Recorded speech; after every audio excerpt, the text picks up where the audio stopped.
Mayoritas dari kalian pasti pernah dengar dengan kata saham. Tapi kalian tahu nggak sih apa sih pengertian saham itu? Kalau kalian masih nggak tahu, nggak apa-apa. Di video ini gue akan jelasin tentang saham.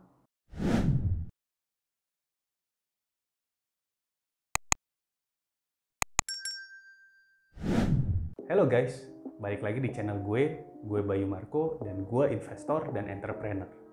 Hari ini gue akan bahas tentang pengertian saham, biar kalian bisa ngerti tentang pengertian saham dan kalian bisa mulai investasi.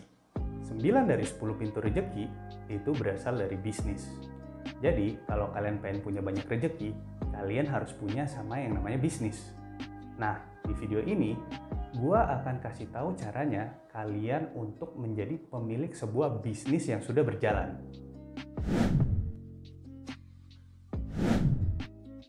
Sebelum gue jelasin tentang saham, kalian pasti pernah dengar perusahaan yang di belakangnya itu ada tulisan TBK.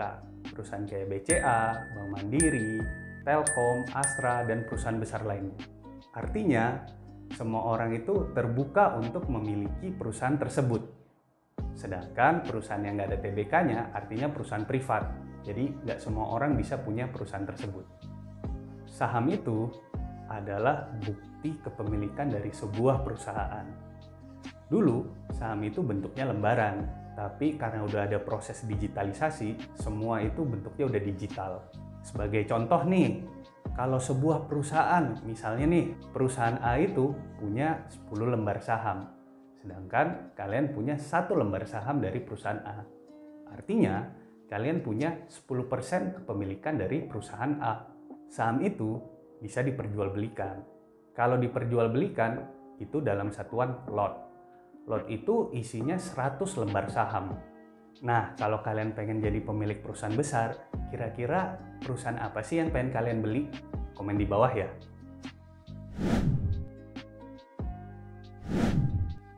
Investasi itu tujuannya untuk mendapatkan keuntungan.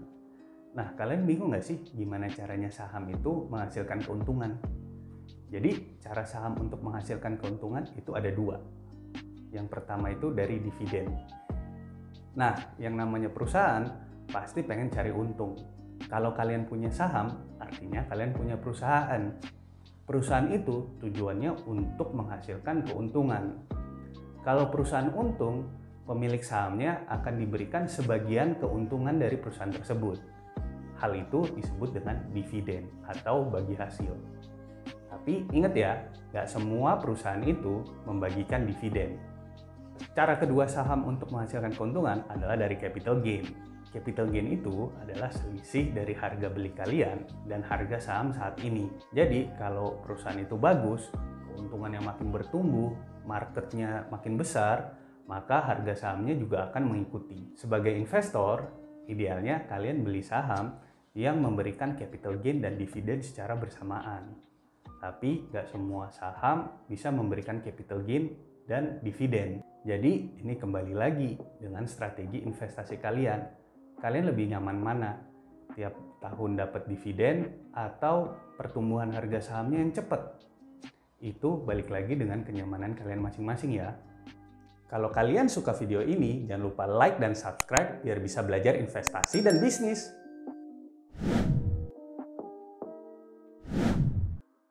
Gue pribadi pakai saham sebagai instrumen investasi jangka panjang. Saham sendiri punya banyak kelebihan yang nggak dimiliki oleh investasi lain. Saham itu rata-rata returnnya itu 12-14% per tahun. Itu belum termasuk sama dividen.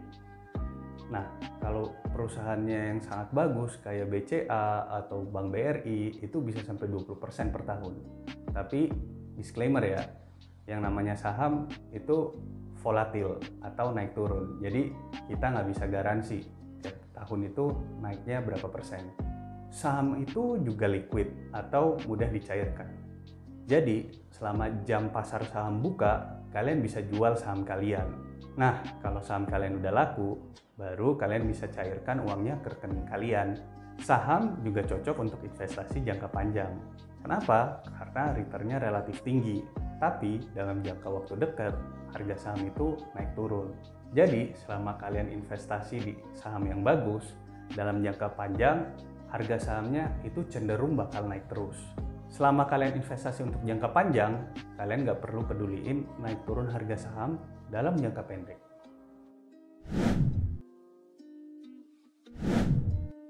Waktu gue pertama kali investasi saham, gue juga pernah rugi.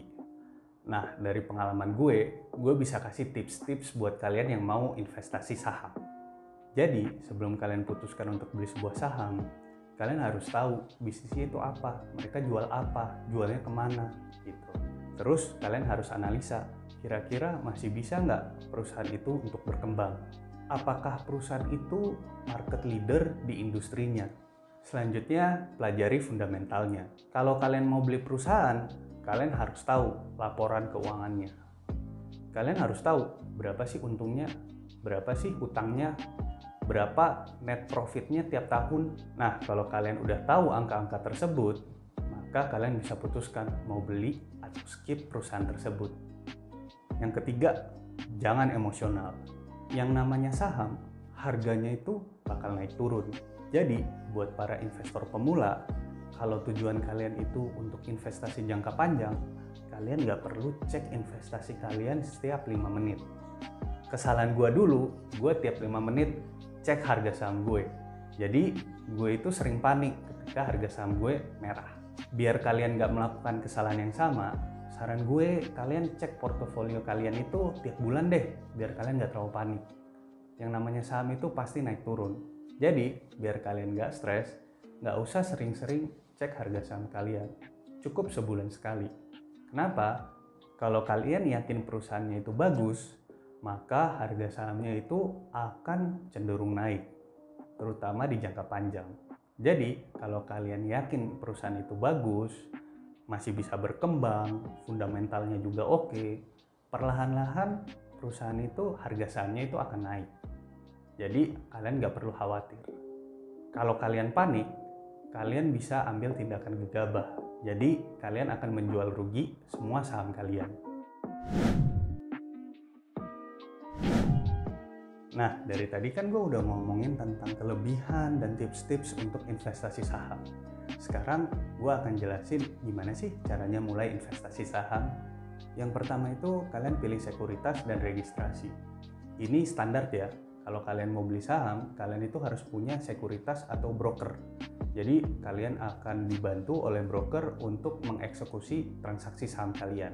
Broker itu ada banyak, tapi saran gue cari aja yang pendaftarannya bisa full online. Jadi, kalian nggak perlu kemana-mana. Jadi, nggak repot. Untuk pendaftaran itu simple kok. Kalian cuma butuh KTP sama NPWP. Kalau akun kalian udah aktif, selanjutnya kalian harus top up. Jadi, kalian tinggal transfer ke rekening dana investor kalian. Untuk cara top up-nya, kalian tinggal ikutin panduan yang ada di aplikasi. Nah, kalau saldo kalian udah masuk, kalian udah bisa deh beli saham pertama kalian. Kalau ordernya udah tereksekusi, baru saham itu jadi milik kalian. Nah, itu dia penjelasan singkat tentang investasi saham. Kalau kalian masih bingung, ketik di kolom komentar ya. Kalau kalian pengen belajar tentang investasi, klik di sini ya.